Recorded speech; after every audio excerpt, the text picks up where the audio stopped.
છાણી તળાવ કરોડોના ખર્ચે બ્યુટિફિકેશન કોર્પોરેશન દ્વારા કરવામાં આવ્યું છે, પણ આજુબાજુના માથાભારે બિલ્ડરો અને રહેવાસીઓનું ગટરનું પાણી તળાવની અંદર છોડવામાં આવી રહ્યું છે। કરોડોના ખર્ચે ડ્રેનેજ પ્લાન્ટ હોવા છતાં તળાવમાં ગંદુ પાણી ક્યાંથી આવે છે તે ચર્ચાનો વિષય બન્યો છે।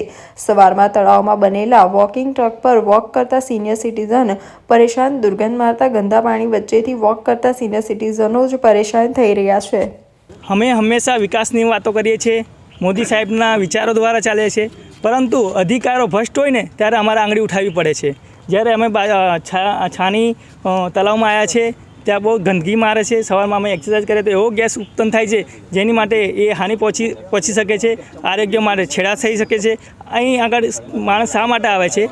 એક્સરસાઇઝ કરવા માટે અને હેલ્થને લઈને આવે છે, પરંતુ હેલ્થને છેડા થતા હોય ત્યારે જનતાએ બોલવું પડે છે।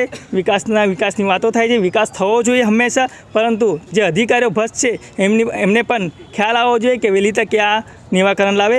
મારે એક જ કહેવું છે, કાઉન્સિલર હોય, ધારાસભ્ય હોય, સાંસદ સભ્ય હોય કે પછી મેયર હોય, આનું નિરાકરણ વહેલી તકે આવે હું એવી આશા રાખું છું। શું થાય છે અહીંયા? કયું પાણી છોડવામાં આવે છે? આજુબાજુ સોસાયટીનું પાણી આવી રહ્યું છે એવું લાગી રહ્યું છે। શેનું છે પાણી? સોસાયટીનું। શેનું છે? એટલે પાણી ચોખ્ખું પાણી? આ ચોખ્ખું પાણી નથી, આ ગટરનું પાણી અને બીજું બી પાણી હોઈ શકે છે, કારણ કે અમે આપણે ગટર લાઈન કેવી રીતે આપી છે આ કોઈ એ આપણે જાણકારી નથી। શું નામ તમારું? મારું કમલેશ રાઠવા।